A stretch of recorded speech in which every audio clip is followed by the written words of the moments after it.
Hello, and welcome to the Tavern Chat Podcast. I am your host, Eric Tenkar, your bartender in the OSR, your main proprietor of the Tenkar's Tavern blog. Today is a Tuesday, and that means we're going to delve into Kickstarters. Woohoo! I got a couple lined up. More good than bad this time. Go figure that one out. Nah, just what struck my fancy. But before we get to the Kickstarters, we got a voicemail that's kind of semi-related to Kickstarters, kind of, sort of. So we'll play the voicemail, and then we'll dive in. Hello, Eric. It's Colin at Spike Pit. Yeah. Sorry if I may have disturbed you with my birthday greetings. I think I might have dialed up the Marilyn Monroe was dialed up to 11 there, which may have been a mistake. May have been a mistake on my part. But anyway, I'm glad your wife enjoyed it, mate. Keep up the good work, and I'll catch you later. I'll maybe sing you a song another time. Or perhaps not. Thank you, Colin. Now, without those all-weather dice tubes that apparently you are not getting me, how am I going to, save my dice from the sugar cube dice collection that I was looking to back? I mean, those dice are virtually worthless now. I jest. All right. So, we shall now dig into Kickstarters, including an Indiegogo. So I know Indiegogo is technically not a Kickstarter, but they're all crowd-funded projects. But if I called it like Crowdfunding Tuesday, it wouldn't have the same ring. And besides which, there are far more on Kickstarter, but there are some on Indiegogo. So the first one I'm looking at, now I'm going to probably pronounce this wrong because I don't think I've ever pronounced it right in my gaming career. Main Gouche. In any case, I'm going to say Main Gouche because Main Goose sounds really bad. A Zweihander Grim and Perilous RPG supplement. It's a chaos expansion for the Zweihander Grim and Perilous RPG. A gritty, dark, fantasy tabletop RPG. So, what are we looking at here? We are looking at the first official expansion for Zweihander. Zweihander is, I believe, a 2018 Gold Emmy for Best Game and Product of the Year. If you did not have your PDF of Zweihander yet, somehow you don't subscribe to the deal of the day at RPG Now, because it's been the deal of the day at one stretch. It seemed like twice a week for like a month and a half at various prices. What is Zweihander? That's a good question. Zweihander is pretty much Warhammer Fantasy RPG, first edition, maybe some second edition, but it's basically a rewrite of first edition. It's certainly where it brings its inspiration from.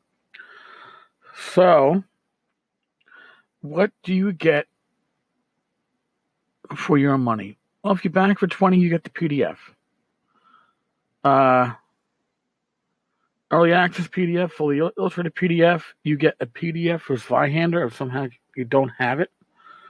In a way, it's like saying, yes, we've given away so many copies, or discounted so many copies. We know you all have it, but in case you don't, we shouldn't really charge you for it. For $40, it's still an old PDF version. But it includes a GM playmat, GM screen, yada, yada, yada. Your print-on-demand edition doesn't kick into $45. And you'll have to pay shipping on that. Listen, Zweihander's a good game. Don't get me wrong. Print-on-demand at $45. I am not 100% clear. They say you got to pay shipping, so I guess it's not at cost in print on demand. So I guess that's good. I don't know. You know, it looks fun. I've yet to dig my way through the original game yet, so I don't know if I need a supplement for it. But I understand the the need for speed. No, I understand the need to put out something for it because when you are Game of the Year, as an any, you got to hit in that. Timing is everything, and they got to go for the timing. Moving on, or moving back, the Fantasy Trip, old school role playing. Now, the Fantasy Trip had a goal of 20,000. It is currently at 181,000 with 17 days to go, nearly 2,100 backers. Now, what is the Fantasy Trip? It's one of the earlier fantasy RPGs. It's the precursor to GURPS. Was published by, I believe, Metagaming. It was written by Steve Jackson. He got the rights back fairly recently, and he's kickstarting the reissue of it. It consists of two separate games that work together, Melee and Wizard, and probably the best value as a backer is a $60 Legacy Edition. The Legacy Edition includes includes Melee and Wizard as separate boxes that then go into a bigger box, and the bigger box includes In the Labyrinth and Tullenkar's Lair.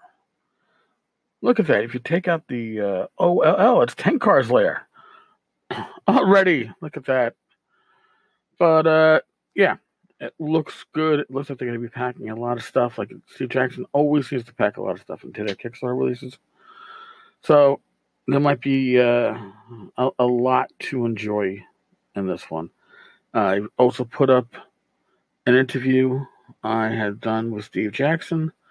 I will link that if you have any further questions about this one, just drop a comment and I'll forward it to Steve Jackson Games and see if we get an answer. All right. Now, we hit the Indiegogo part of our Kickstarter roundup. The Sinister Stone of Saqqara 5E. Now, this was originally released by Autark for the Axe system, the Conqueror King system. They are now converting it to 5E. And I think the conversion to 5E is a great idea. Because, listen, let's be honest. If you are a content creator, if you're a publisher, your main market is going to be 5E because you're a larger market. Now, you write for what you love. I write for Swords and Wizardry when I write. But I'm sure if anything I wrote was published through Frog Eye Games, it'll get converted to 5E too. Because 5E pretty much pays for the Swords and Wizardry editions that come out. So you got to take what you can. And the Sinister Stone of Saqqara was a very good OSR adventure. And I think the conversion to 5E will work very well for 5E players out there. And again, as I stated in a recent post, if I am going to play 5E, playing converted OSR adventures is probably the way I'd have to go. It would seem at least fairly familiar to me. I'd be in a, I don't know, a home-like sandbox. Now, again, moving on, we have Dark Naga. Dark Naga is issuing the OSR Haunting of Hastur series of modules. These modules were originally released for 5E. They are being converted to the OSR. So you're getting there's only one backers level. It's 5 modules with detachable covers. Okay, for $100. So it's $20 a module for 5 modules in the series. They've got their detachable covers. They are saddle stitched booklets. It's like as I say, it's all modules in the old school print format, wraparound, detached covers, maps on the inner cover, saddle stitched, stapled booklet. There's no stretch goals, just a low target, small print run to give the backers who have wanted this version in this print format to have their wish granted. That is a publisher that you want to support. They're doing this.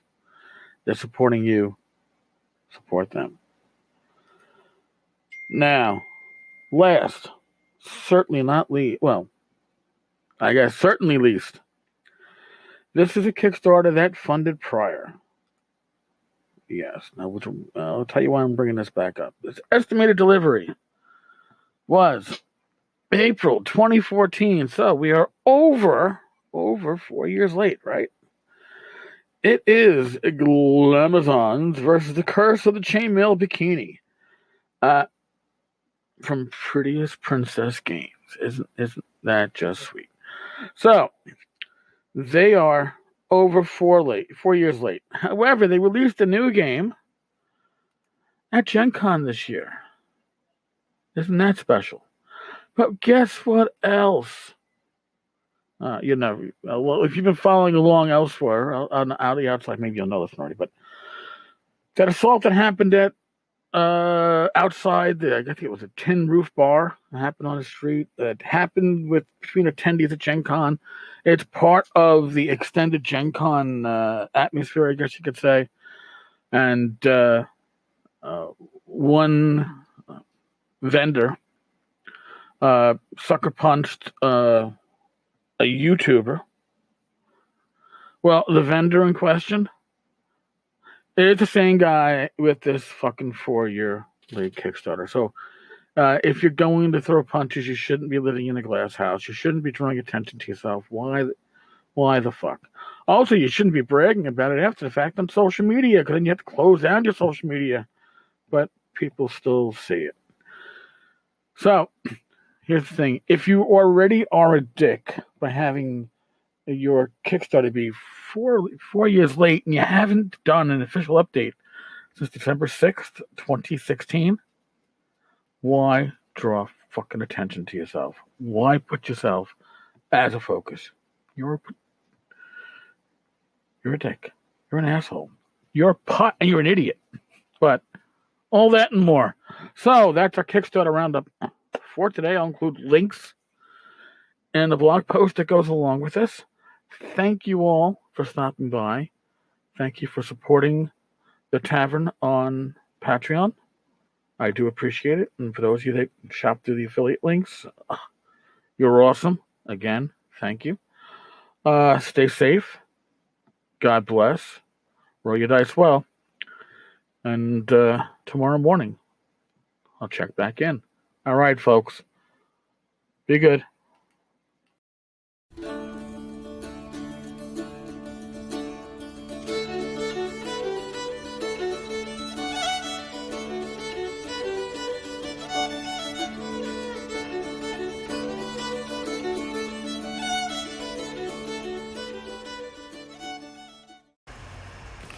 Hello, and welcome to the Tavern Chat Podcast. I am your host, Eric Tenkar, your bartender in the OSR, and the main proprietor at the Tenkar's Tavern blog. So, this weekend I am in the Poconos.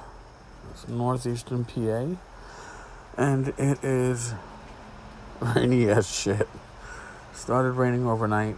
It's supposed to rain, I don't know, through Monday, through Tuesdays, something like that. So, we have things on the agenda we're going to be doing. It has nothing to do with swimming or outdoor activities, so we'll be mostly dry except when we park the car and have to walk into a location. But since I'm up here, I'm thinking about how to use local history as inspiration for gaming, for a game adventure. We are, when I say we, my parents' house is it's in the borough of Hawley. That's part of Wayne County. Now, Honesdale, the seat of Wayne County, is known as the birthplace of the American Railroad because the first locomotive ran out of Honesdale. Now, Honesdale to Hawley, it was a canal, and it transported coal back in the 1800s. And this area was always big for coal. So, it's known for a canal system that you can still see the remains of. It's known, like I said, for the first locomotive, it's known for coal. And coal, of course, means mining. And if we're going to deal with mining, we can certainly transpose some of that into a fantasy world type setting. Maybe they aren't mining coal in our fantasy adventure, but maybe they're, I don't know, they're mining iron.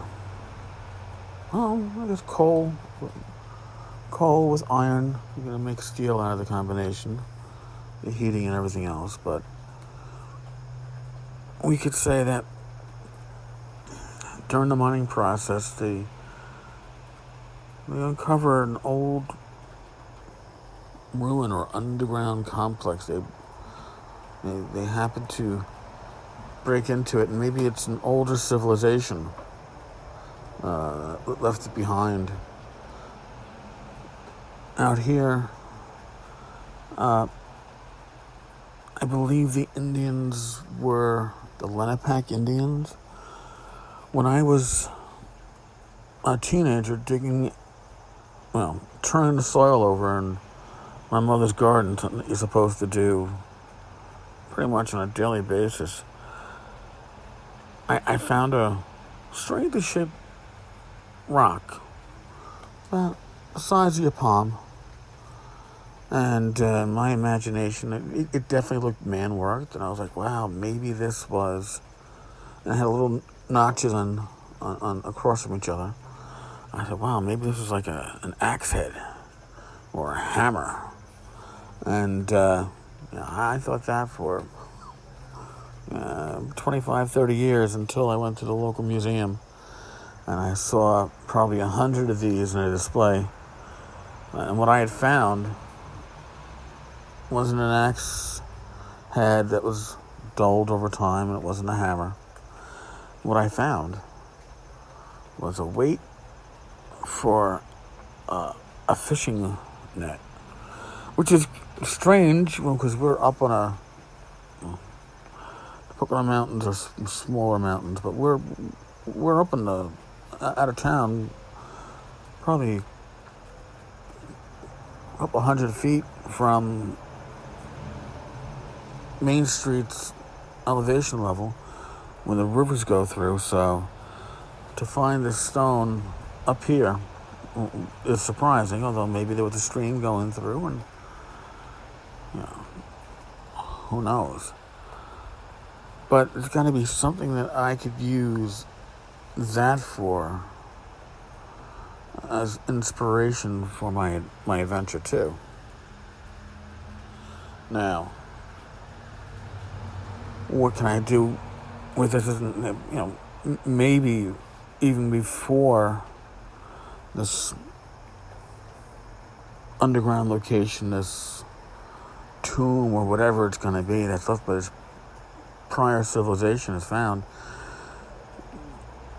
maybe the party finds some kind of minor relic or a piece of history in a prior adventure nearby, which leads them to the area, maybe looking for a local sage who can give them an idea or clue as to the purpose of this item, the powers, if it has powers. And that gets them right in the area as things go off, as the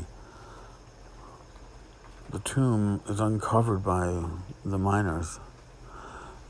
I don't know. Just an idea. It's kicking around my head. I think that if you use historical inspiration, especially local historical inspiration, it can make things, I don't know, dare I say it, a little more real. I mean, you can use larger historical inspiration, but then maybe your players might recognize it, and I don't know if players recognizing the inspiration is necessarily a good thing. I'm not saying it's a bad thing, but I just think that authenticity that your players can't even nail down, I don't know, might be a good thing. Like I said, it's a thought for a Saturday morning as I sit in the back porch, almost in a break in the rain. The rain is slowed down.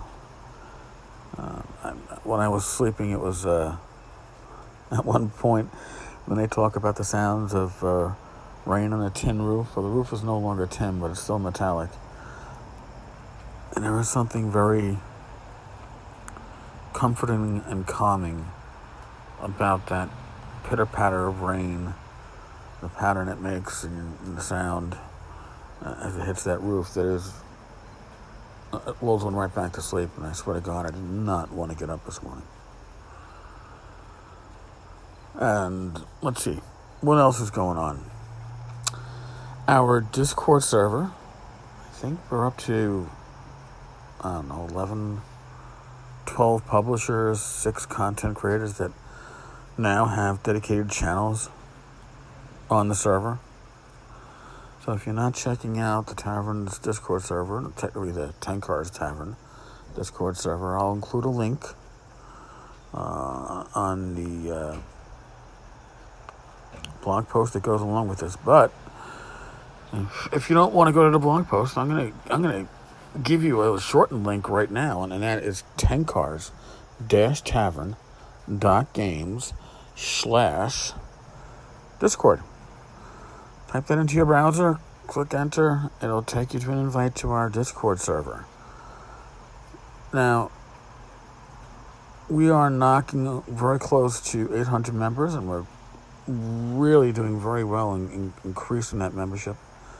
I truly appreciate it for everyone that's participating. It's just a lot of fun. At home in New York, I have my second monitor always open to Discord. So if I'm at my desk, I'm always peeking over, seeing conversations that are going on. And if you ping me, I generally hear it if I'm at my desk. I'll peek on my phone afterwards. If you're going to use the Discord, you can use it via the web or you can use it via the app. I'm going to recommend that you install the app on your desktop, be it Windows or, unless in my case, your Mac. Even just running in the background, it will give you notifications if important stuff is going on or if somebody's trying to reach you. And it shows us as a little bit more active with more people online. And that in itself, it can't be a bad thing. We're trying to get a supporter status with Discord, so we'd like to see how that works. And we're going to try every angle we can to meet their qualifications. And participate with our publishers. You know, if you got questions for them, ask them. They're there for you. You know, some are more active than others, and some are still learning the ropes. But you have people like Douglas Cole from Gaming Ballistic, shoot a man's ear off. He's willing to answer any and all questions. So, alrighty. I think at this point I shall bid you all adieu. I'm going to go to our local breakfast spot in a little bit. I get this omelet. It's like an ultimate omelet, and the only thing I don't like in it that comes in it is mushrooms. But since Rach likes mushrooms, whatever food she has, you know, it's like a mushroom omelet because she gets enough to make her own. All right, folks. On that note, God bless. Be safe. Roll your dice well. I will talk with you all tomorrow morning. Be good. Later, later.